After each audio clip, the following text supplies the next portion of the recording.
नमस्कार मित्रों, आज मैं निकल पड़ा हूँ मुजफ्फरपुर जिला का सबसे लोकप्रिय विधानसभा क्षेत्र काटी और आज मैं राजद कार्यालय में उपस्थित हूँ। आज हम मिलने जा रहे हैं काटी विधानसभा के राजद के प्रखंड अध्यक्ष श्री सुरेंद्र राय जी से और इन्हीं से बातें करते हैं कि अगर काटी विधानसभा में से अगर इन्हें जीत मिलती है तो इनकी प्राथमिकताएं क्या क्या होगी। इन्हीं चंद सवालों के साथ आइए हम इनसे मिलते हैं। सर, अपना परिचय दीजिए। सुरेंद्र राय, प्रखंड अध्यक्ष राजद। हमारे उम्मीदवार युवा हैं, युवा की सरकार बनने वाली है तेजस्वी। हमारे उम्मीदवार इसराइल मंसूरी अगर जीत जाते हैं, प्राथमिकता के आधार पर फर्स्ट काम युवाओं को रोजगार देना क्या रहेगा।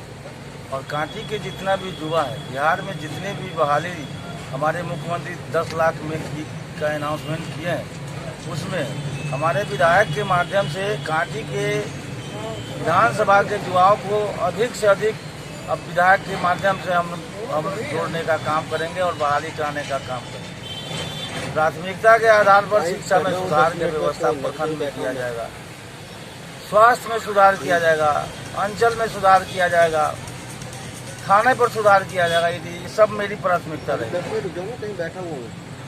अगर आपकी सरकार बनेगी तो हम यह जानना चाहते हैं कि मोतीपुर का जो चीनी मिल है, इस पर आपका क्या कहना है? मोतीपुर चीनी मिल ही नहीं, अगल बगल के जितने भी मिल हैं, हम लोग प्रयास करेंगे कि सारे चीनी मिल को सुचारू रूप से चलवाने का उपाय करेंगे। और यह भी यहाँ बिहार की सबसे बड़ी विडंबना है यहाँ शिक्षा के विषय में आप कुछ मेरे दर्शकों को बताइए। शिक्षा वर्तमान में ये बिल्कुल चौपट हो गया। इसको सुधार के लिए हम लोग एक आयोग बनाएंगे। आयोग के माध्यम से हर विभाग में, वो किसी में कोई भी ऐसा विभाग नहीं है, मैथ हो, फिजिक्स हो, केमिस्ट्री हो, इंग्लिश हो, चाहे जिस विभाग में हो, चाहे जनरल व्यवस्था हो, जूलॉजी हो, जितनी भी व्यवस्था है सबको हम लोग सुधार करेंगे और उस पर निगरानी करेंगे और उसका सुधार का उपाय लगाएंगे। और बिहार की एक सबसे बड़ी जो कोरोना काल चल रही थी, इसमें स्वास्थ्य जो लाचार दिखा बिहार, इसमें आप इसके बारे में आप बताइए और इसमें कौन जिम्मेदार है इतनी लाचारी जो दिख रही है बिहार में स्वास्थ्य, इसके बारे में बताइए। भारत सरकार के द्वारा कोरोना में बहुत सारा चीज़ दिया गया है और उसका मतलब कि दवा वगैरह भी दिया गया है, लेकिन बिहार में अपना काम साबित हो रहा है। बिहार में इसकी कोई व्यवस्था नहीं है। हम लोग सीएस से, मुजफ्फरपुर सीएस से भी बात किए हैं। सीएस का कहना है कि सरकार के द्वारा जो सुविधा उपलब्ध है उसको हम प्रखंड वाइज बंटवारा कर देते हैं, वह बहुत कम पड़ा है। इसलिए हम लोग कोशिश करेंगे अधिक से अधिक हमारी सरकार बनेगी तो कोरोना के लिए अधिक से अधिक दवा और जांच का व्यवस्था करें ताकि जनता को सहूलियत हो और अधिक से अधिक लोग को उपाय करें। कल भाषण में बोले हैं सरकार के द्वारा, भारत सरकार के द्वारा जो पैसा दिया जाता है उसमें 40% रुपया भारत सरकार को लौट जाता है और 60% भी बिहार सरकार खर्च करती है। जो 40% रुपया बच जाती है उस पैसा से हम 10 लाख युवाओं को रोजगार दे सकते हैं और उस रुपया का उपयोग करके खर्च करके 10 लाख युवाओं का रोजगार देके अब बिहार को अच्छा ढंग से चला दे सकते हैं। इसमें अलग से पैसा की कोई आवश्यकता नहीं पड़ती, जैसा कि हमारे भावी मुख्यमंत्री कल भाषण में बोले। आपसे एक और पूछना चाहते हैं, यहाँ पे कितने मजदूर बाहर से पलायन होकर बिहार आए, अब उनका स्थिति ऐसा हो गया कि दोबारा मजबूर हो गया यहाँ से जाने के लिए, इस पर आपका क्या कहना है?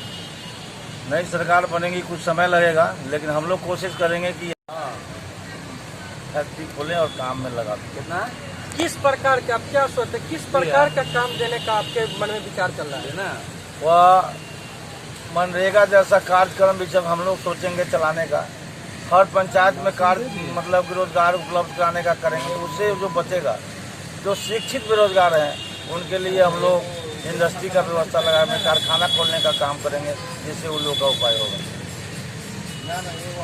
अभी हमने प्रखंड अध्यक्ष इसे काटी से बात की और इनसे बात करने के बाद इनकी योजनाएं के बारे में पता चला और यहाँ पे उपस्थित एक राष्ट्रीय युवा शक्ति जो हमारे मुख्यमंत्री जो कहते हैं युवा शक्ति बढ़ाना है, उनके साथ भी बातें करते हैं कि उनका सोच क्या है। अगर कांटी में इनकी सरकार बनती है तो युवाओं को क्या मिलेगा। इन्हीं चंद सवालों के साथ मिलते हैं एक युवा से। तो अपना परिचय आप बताइए कि अगर आपकी सरकार बनी तो आपके लिए सरकार क्या क्या करेगी, खासकर युवाओं के लिए। कि अगर बिहार में महागठबंधन को स्पष्ट 1/3 से पहले मेजोरिटी के साथ जनादेश मिलना तय है। अगर मेरी सरकार पहली बनती है तो हमारे बिहार के मुख्यमंत्री, स्वाभाविक मुख्यमंत्री ने कह दिया कि पहली कलम अगर चलेगी तो बिहार के युवाओं को 10 लाख रोजगार पहली कलम के साथ दे दिया जाएगा। और अगर सरकार 1/3 मेजोरिटी के साथ जनादेश बिल्कुल तय है कि जो भी महागठबंधन एनडीए गठबंधन द्वारा एग्जिट पोल खरीदा जा सकता है, मीडिया को खरीद लिया जा सकता है, जो आजकल बिकाऊ मीडिया है।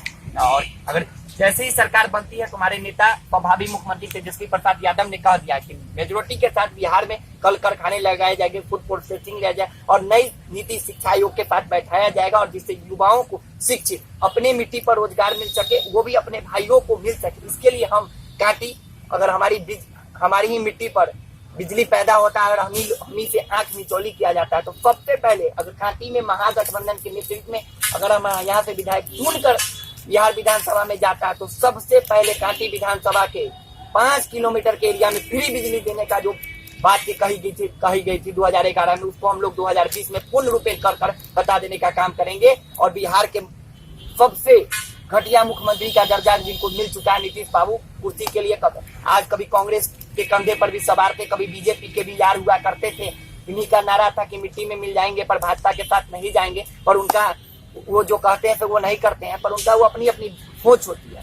अगर महागठबंधन के नेतृत्व में सरकार बनी तो बिहार के सभी युवाओं को जात पात से ऊपर उठकर दलित शोषित अकलियत समाज के अंतिम पायदान पर खड़े हर उस व्यक्ति को सरकार अपनी तरफ से राहत और योजनाओं और सीट बंटवारा कर बिहार के युवाओं को हर तरीका से संभव हो सके कि उनको रोजगार दिलवाने का काम किया जाएगा।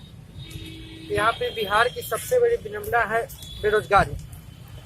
तो अभी अगर कांटी में आपकी सरकार बनती है तो कांटी के किस नजरिया से आप देखिएगा। अगर कांटी में हमारी सरकार बनी तो सबसे पहले हमारे ही मिट्टी पर, हमारी ही जमीन पर कांटी थर्मल की प्लांट है। यहाँ पर हम 100 में से 70% की आबादी हमारे यहाँ के भाइयों को ही रोजगार मिलेगा, तब जाकर ये थर्मल प्लांट चलेगा, नहीं तो इस प्लांट को बंद कर दिया जाएगा। और हम लोग यहाँ पर बगल में चीनी मिल है, बगल में पानापुर मिल, रीगा मिल, इस सब में बुलवाने का काम करेंगे और अपने भाइयों को अपनी मिट्टी पर रोजगार दिलवा सके। इसके लिए फूड प्रोसेसिंग, विभिन्न प्रकार से कल कारखाने उद्योग लगाए जाएंगे, आईटी सेक्टर को बढ़ावा दिया जाएगा, कंप्यूटर सेक्टर को बढ़ावा दिया जाएगा और टेक्निकल सेक्टर को बढ़ाया दिया जाएगा, जिससे युवाओं को उनको इच्छा शक्ति के अनुसार रोजगार मिल सके। बहुत बहुत धन्यवाद। अभी हम उपस्थित हैं प्रधान कार्यालय कांटी। DN दबंग न्यूज, सबका विश्वास। जय हिंद, जय भारत।